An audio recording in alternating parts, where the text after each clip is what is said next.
Meus pais tentaram dar minha herança para sua filha favorita, mas meus avós tinham uma reviravolta surpreendente preparada. Tenho 28 anos e venho de uma família com um longo e complicado histórico de favoritismo. Minha irmã mais nova, Amy, 25, sempre foi a preferida dos meus pais, especialmente do meu pai. Desde a infância, essa parcialidade só piorou conforme crescíamos. Amy sempre foi a filha de ouro.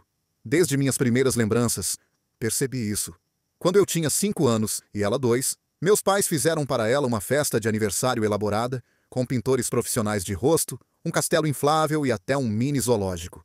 No meu aniversário daquele mesmo ano, tudo o que tive foi um bolo comprado na loja e um jantar simples em família.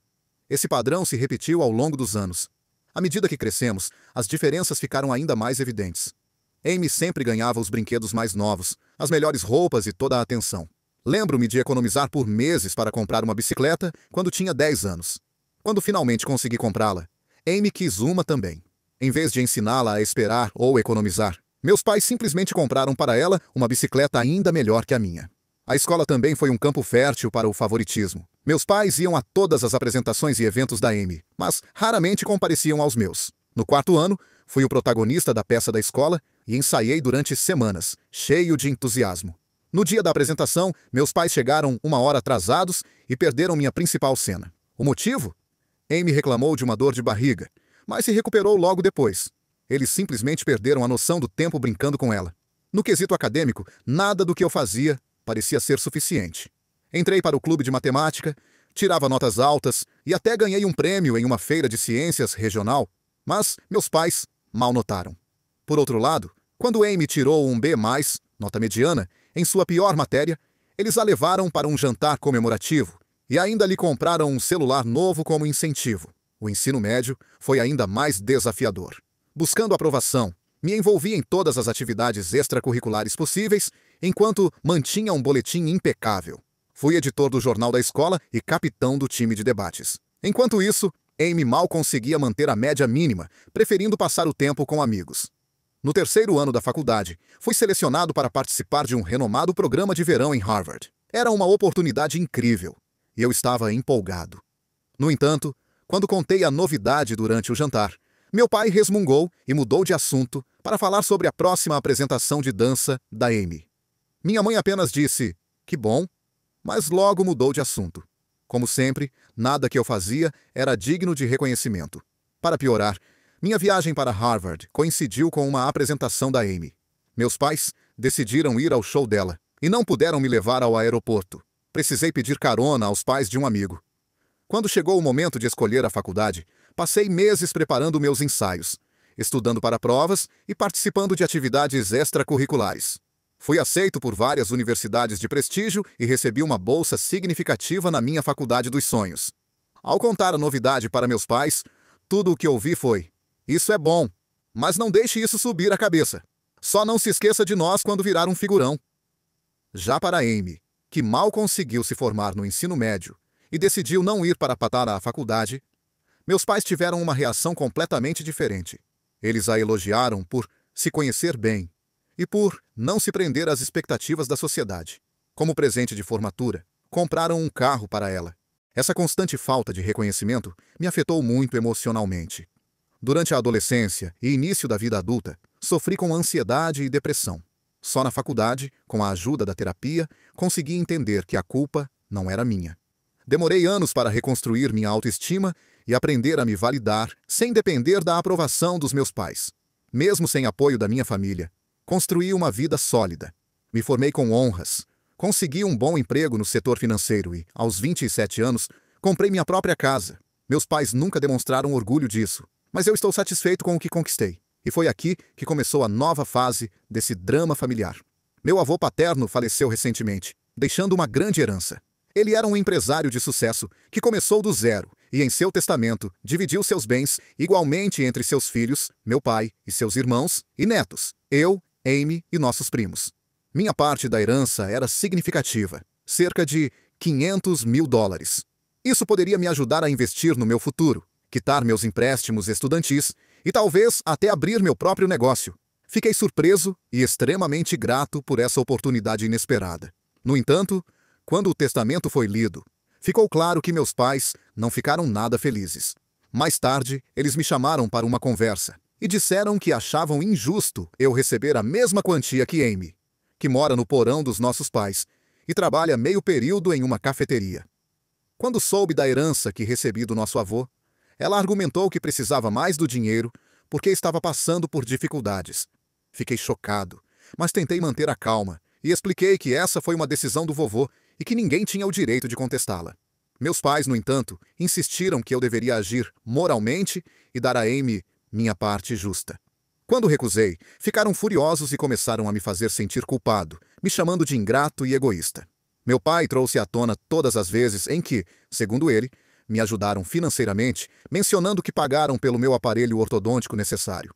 Compraram meu material escolar e me permitiram morar em casa durante a faculdade. Convenientemente, ele esqueceu que compraram um carro para Amy, que bancaram inúmeras sessões de compras para ela e que aos 25 anos ainda a sustentam financeiramente. A situação ficou ainda mais séria quando meu pai, que era o executor do testamento, decidiu que iria interpretar as intenções do vovô e entregar toda a minha parte para Amy, alegando que era o que ele teria desejado se soubesse da nossa situação única. Eu fiquei devastado. Além de ser obviamente ilegal, isso era uma prova clara de quanto meus pais me desvalorizavam. Argumentei que vovô sempre tratou todos os netos de forma igual e que estava plenamente ciente das nossas circunstâncias. Minha mãe, então, me acusou de desrespeitar a memória dele ao sugerir que ele teria preferido algo diferente do que meu pai dizia. Quando mencionei que vovô sempre incentivou meus estudos e minha carreira, meus pais descartaram isso como uma má interpretação da minha parte. Disseram que ele só queria garantir que Amy estivesse segura e que, em particular, havia expressado preocupação com o futuro dela. Perguntei por que, então, ele simplesmente não havia escrito o testamento dessa forma. Eles não souberam responder. Amy, por sua vez, ficou desconfortável com toda a situação, mas não criticou nossos pais. Apenas deu de ombros e disse: "Mamãe e papai sabem o que é melhor." Quando tentei conversar com ela a sós, ficou claro que ela não iria me apoiar. Sentindo-me traído e ferido, procurei minha avó paterna, viúva do vovô, para pedir orientação. Quando ela soube do que estava acontecendo, ficou furiosa. Disse-me que meus pais não tinham autoridade para alterar o testamento, e que isso, definitivamente, não era o que vovô havia planejado. Ela então me enviou documentos que esclareciam a situação. Anos atrás, aparentemente, meus pais já haviam tentado convencer vovô a deixar tudo para Amy, mas ele se recusou terminantemente, dizendo que todos os netos deveriam ser tratados de maneira igual. Além disso, ele havia incluído uma cláusula no testamento afirmando que qualquer pessoa que contestasse a divisão justa perderia sua parte da herança. Munido dessa informação, confrontei meus pais. Quando mencionei que a vovó havia me contado sobre a tentativa anterior deles de influenciar o testamento, eles ficaram surpresos. Meu pai tentou se justificar, dizendo que só estava pensando no futuro de Amy. Mas eu podia ver a culpa estampada em seus rostos. Minha avó agiu imediatamente. Entrou em contato com os outros executores do testamento e com o advogado da família. Além disso, avisou os irmãos do meu pai, que ficaram igualmente indignados com o que ele estava tentando fazer. Juntos, eles impediram meu pai de seguir com seu plano e garantiram que o testamento fosse cumprido conforme o vovô havia desejado. Embora meus pais estivessem furiosos comigo, não tiveram escolha, a não ser recuar. Eles me acusaram de ter jogado a família contra eles e disseram que eu deveria ter resolvido isso dentro de casa, sem envolver outras pessoas. Minha mãe chorou, dizendo que eu havia destruído a família e os traído. Eu apenas respondi que nunca esperei nada deles, de qualquer forma. Meu pai então me ameaçou. Disse que, se eu aceitasse a herança, ele me deserdaria completamente e cortaria qualquer contato comigo. Ele até afirmou que, se eu herdasse a casa deles no futuro, não seria mais bem-vindo nela. Minha mãe foi ainda mais cruel.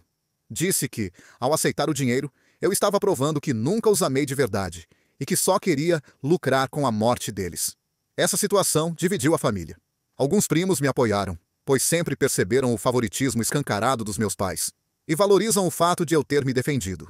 Outros acham que eu deveria ter cedido para manter a paz, argumentando que a harmonia familiar é mais importante do que questões financeiras. Embora os irmãos do meu pai estejam do meu lado, isso afetou o relacionamento deles com meus pais. Amy, por sua vez, se vê no meio de tudo isso. Ela me confessou, em particular, que se sente mal com a situação e que nunca pediu nada disso. No entanto, Não tem coragem de confrontar nossos pais. Ela foi criada para depender deles e buscar constantemente sua aprovação. Então, não a culpo totalmente. Ainda assim, uma parte de mim queria que, só desta vez, ela tivesse me ajudado. Toda essa situação trouxe à tona muitas feridas antigas e ressentimentos acumulados. Me pego lembrando de todas as vezes em que fui ignorado ou deixado de lado em favor de Amy. As celebrações de aniversário que perdi, os eventos escolares que meus pais ignoraram, os sucessos que passaram despercebidos, tudo isso parece culminar nesta única situação de injustiça. Embora toda essa confusão tenha causado uma grande divisão na família, estou me mantendo firme. Quero receber a herança como o vovô desejava.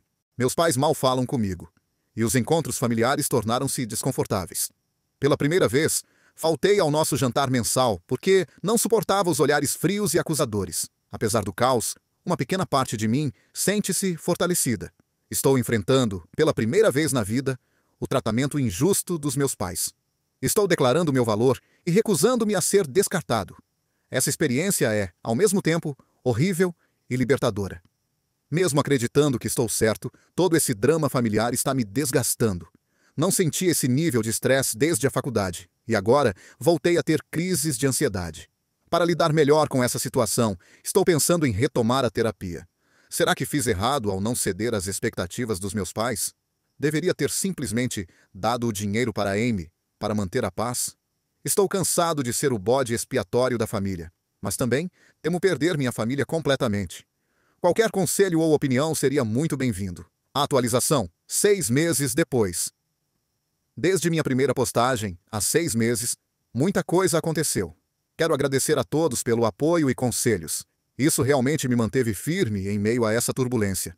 Primeiro, a parte legal. Seguindo o conselho de muitos, procurei um advogado. Ele confirmou que eu tinha todo o direito de herdar e que o que meu pai tentou fazer era, de fato, ilegal.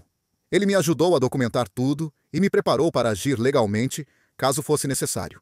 Felizmente, não chegou a esse ponto.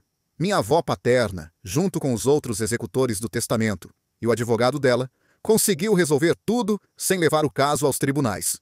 O testamento foi cumprido exatamente como o vovô pretendia. E meu pai foi removido do cargo de executor por ter tentado manipulá-lo. O processo foi exaustivo e durou semanas, com ameaças de litígio, reuniões tensas e ligações furiosas. No entanto, a lei era clara, e meus pais tiveram que recuar.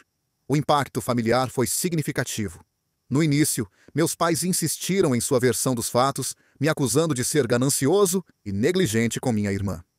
Também tentaram convencer outros familiares de que eu havia manipulado o vovô para que ele me favorecesse. Felizmente, a maioria viu através dessa farsa. Cerca de 1 mês depois da confirmação do testamento, houve um incidente particularmente desagradável em um encontro familiar. Meus pais apareceram sem serem convidados e começaram a gritar que eu havia tirado tudo da Amy e manipulado minha avó contra eles. Meu pai me acusou de destruir todas as nossas boas memórias. Minha mãe, em um momento de fúria, jogou um álbum de fotos aos meus pés. Foi constrangedor e doloroso. Precisou de vários parentes para acalmá-los e convencê-los a ir embora. Minha avó, no entanto, foi minha maior aliada. Ela contou histórias sobre como meu avô sempre se orgulhou das minhas conquistas e como ele queria garantir que todos os netos tivessem as mesmas oportunidades. Descobri que ele até mantinha um scrapbook com recortes de jornais sobre minhas premiações acadêmicas, minha carta de aceitação na faculdade e até o programa de uma peça da universidade para a qual meus pais chegaram atrasados. Essa revelação foi ao mesmo tempo triste e reconfortante. Minha avó também tomou a iniciativa de esclarecer os fatos para o restante da família. Ela organizou um encontro, sem meus pais, onde revelou o histórico de favoritismo deles, mencionando eventos que eu já havia esquecido ou sequer sabia. Ter esse reconhecimento depois de tantos anos foi um alívio, mas também trouxe à tona antigas dores. Minha irmã, Amy, finalmente encontrou sua voz nessa situação. Ela veio até mim e pediu desculpas por não ter me defendido antes. Depois de muita reflexão e várias conversas profundas com nossa avó, ela admitiu que o favoritismo dos nossos pais era injusto, mas que sempre teve medo de confrontá-los. Conversamos longamente sobre nossa infância e como isso nos afetou. Amy revelou que ser a filha favorita não era tão bom quanto parecia. Ela sempre sentiu pressão para atender às expectativas dos nossos pais e nunca aprendeu a se virar sozinha. Contou histórias de momentos em que queria conquistar algo por conta própria.